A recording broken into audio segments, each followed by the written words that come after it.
మొదటి అద్భుతం ఇది యేసయ్య కానా అనే ఊర్లో చేశారు. అక్కడ ఒక పెళ్లికి యేసయ్యను ఆహ్వానించారు. యూదుల పెళ్లిల్లో ద్రాక్షరసం చాలా ముఖ్యం. మత్తు పదార్థం కాదు ఇది, స్వచ్ఛమైన ద్రాక్షరసం మరియు పులియనిది. ఇలా ఉండగా అకస్మాత్తుగా వారి పెళ్లిలో ద్రాక్షరసం అయిపోయింది.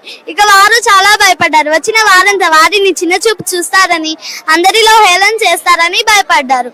అప్పుడు యేసయ్య వాళ్ళ అమ్మాయిన మరియమ్మకు చెప్పారు. ఆమె యేసయ్యకు విషయం చెప్పింది. యేసయ్య వెంటనే పెద్ద అద్భుతం చేశారు. నీటిని ద్రాక్షరసంగా మార్చారు. యేసయ్య చేసిన అద్భుతం ఇది. బెతనియా అనే గ్రామంలో మార్తా మరియా వారి తమ్ముడు లాజరు ఉండేవారట. ఒక రోజు లాజరుకి భయంకరమైన రోగంతో బాధపడతా ఉన్నారట. చనిపోయే స్థితికి వచ్చారంట. యేసయ్యకి వాళ్ళంటే చాలా ఇష్టం. యేసయ్యకి కబురు పంపింది మార్తా. యేసయ్యకి కబురు పంపింది మార్తా. కబురు పంపితే యేసయ్య శిష్యులు వచ్చి చెప్పారంట లాజరు చనిపోయే స్థితికి వచ్చారని.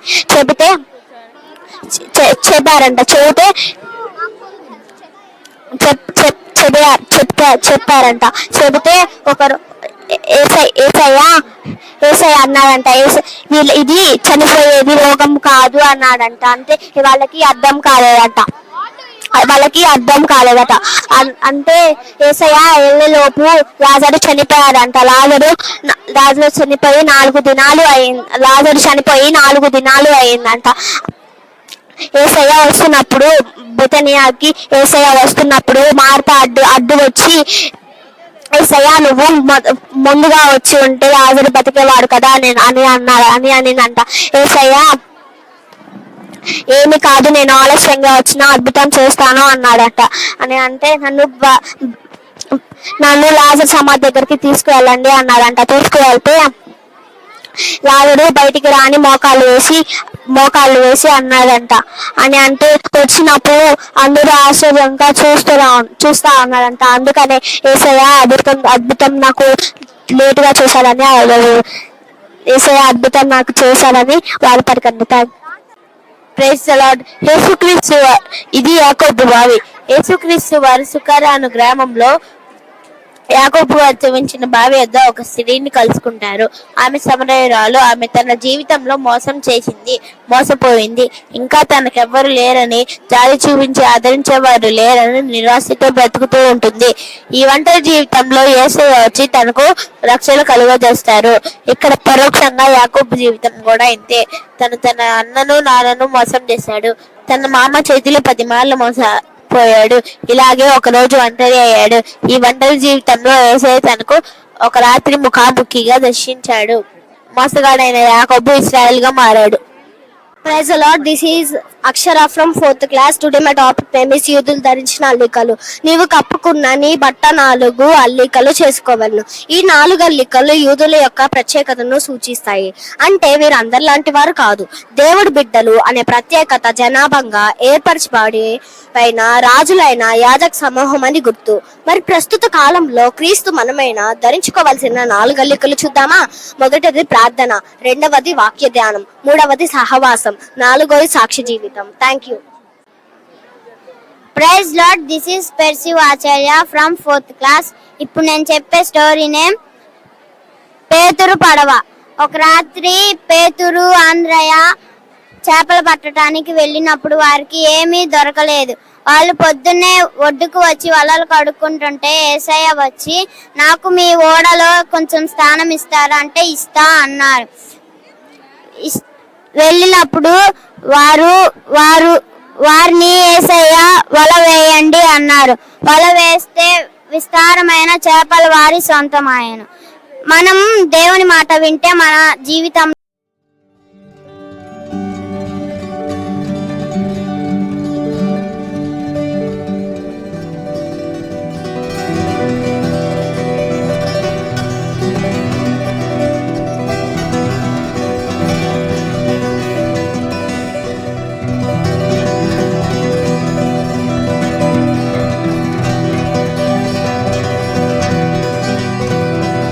My name is Madhuri from 4th class. ఈ పండుగ పేరు పర్ణశాల పండుగ. ఇది ఇశ్రాయేలు జరుపుకునే పండుగ. ఈ 7వ నెల 17వ దినమున మొదలు పెట్టి 7 దినములు చేసుకుంటారు. మొదటి రోజు పరిశుద్ధ సంఘముగా కూడాలి, చివరి రోజు పరిశుద్ధ సంఘముగా కూడాలి. 7 రోజులు 7 రకముల నైవేద్యముతో దేవునికి హోమము అర్పించాలి. ఈ విధంగా ఇశ్రాయేలు అందరూ ప్రతి సంవత్సరం తమ సొంత ఇళ్లను విడిచి పర్మశాలలు కట్టుకుని అందులో ఉంటారు. Praise the Lord. నా పేరు my name is Sandhya Rani from 4th class. ప్రాయశ్చిత్తార్థ దిన పండుగ కొత్త నిబంధన సాదృశ్యము. ఇశ్రాయేలు క్రీస్తును రక్షకుడిగా అంగీకరించారు. కానీ ఒకానొక రోజు దేవుడు వారిని దర్శించి వారిని ప్రాయశ్చిత్తార్థ ఆత్మతో నింపుతాడు. అప్పుడు వారి కన్నులు తెరవబడి దేవుని అనగా క్రీస్తును నమ్మనందుకు, ఆయనను అన్యాయంగా సిలువకు అప్పగించినందుకు తమ రొమ్ములు కొట్టుకొని ఏడుస్తారు. తమ పాపములకు క్రీస్తు నొద్ద ప్రాయశ్చిత్తము కొరకై వేడుకుంటారు. ఇది యూదులు దేవుని తమ సొంత రక్షకునిగా స్వీకరించే దినమును సాదృశ్యముగా ఉన్నది. ప్రజల శృంగధ్వనుల పండుగ. ఈ పండుగ ప్రభు యొక్క రెండో రాకను సూచిస్తుంది. ఆర్భాటముతోను ప్రధానత శబ్దముతోను దేవుని బోరతోను ప్రభు దిగి వచ్చును. 1 దశలోనిక 4:16. క్రీస్తు నందుండేవారు, మృతులైన వారు, చనిపోయిన వారు మొదట లెగుస్తారు. ఆ తరువాత సజీవులుగా అంటే బ్రతుకున్న వారు కూడా వారితో ప్రభుని ఎదుర్కొనుటకు ఆకాశ మండలమునకు మేఘముల మీద కొనిపోబడదుము. ఇంకా మనం సదాకాలం ప్రభుతోనే ఉంటాం. Praise Lord. This is Durga from 4th class. పెంతెకోస్తు పండుగ క్రీస్తుల నెరవేర్పు పరిశుద్ధాత్మకు సంఘం ఆరంభమునకు సాదృశ్యంగా ఉన్నది. అపోస్తుల కార్యం 2వ అధ్యాయం 1-4లో పెంతెకోస్తు అనే పండుగ పరిశుద్ధాత్మ దేవుడు శిష్యుల మీదకి దిగి వస్తారు. ఆ రోజు సంఘం ప్రారంభం అవుతుంది. 3000 మంది రక్షింపబడతారు.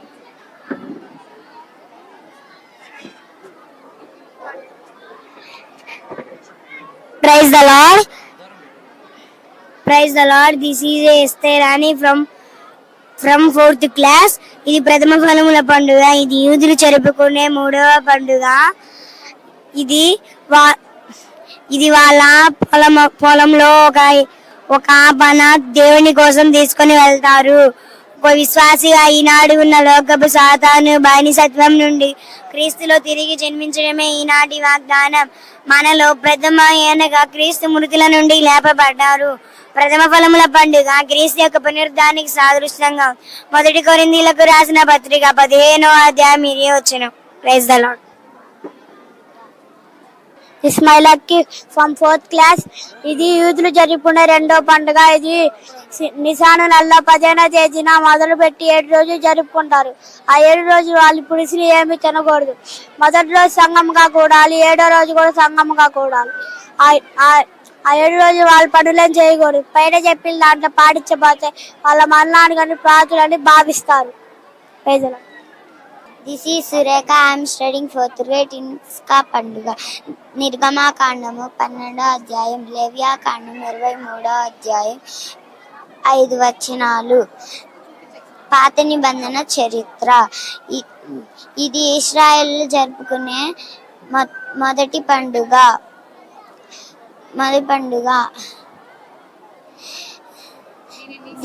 దీనిని నీసాను నెలలో 14వ తేదీన సాయంత్రం జరుపుకుంటారు. ఇందులో పస్కా గొర్రెను కానీ మేకను కానీ బలి ఇస్తారు. పస్కా విందును చేదు కూరలతో దానిని తింటారు. వారందరూ వారి పిల్లలు దేవుడు ఐగుప్తు నుండి చేదు అనుభవంలో నుండి దాన్ని ఎలా విడిపించారో వివరిస్తాను.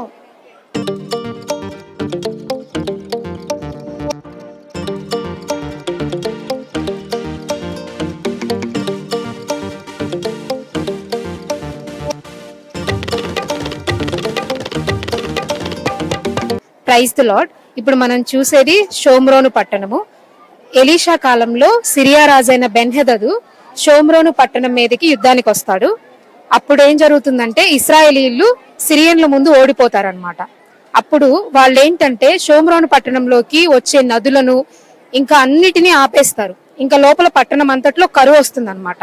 కరువు వచ్చినప్పుడు ఇంకా ఇశ్రాయేలు రాజుకి కోపం వస్తుంది. దేవుడే మన పక్షంగా ఉంటే దేవుడు ఎందుకు ఇలా చేస్తాడు, అసలు దేవుడు అనే దేవుని ప్రవక్త అయిన ఎలీషాని చంపేయండి అని చెప్పి అతని తలను నా దగ్గర తీసురండి అని చెప్పి ఒక సైనికుడిని ఎలీషా దగ్గరికి పంపిస్తాడనమాట.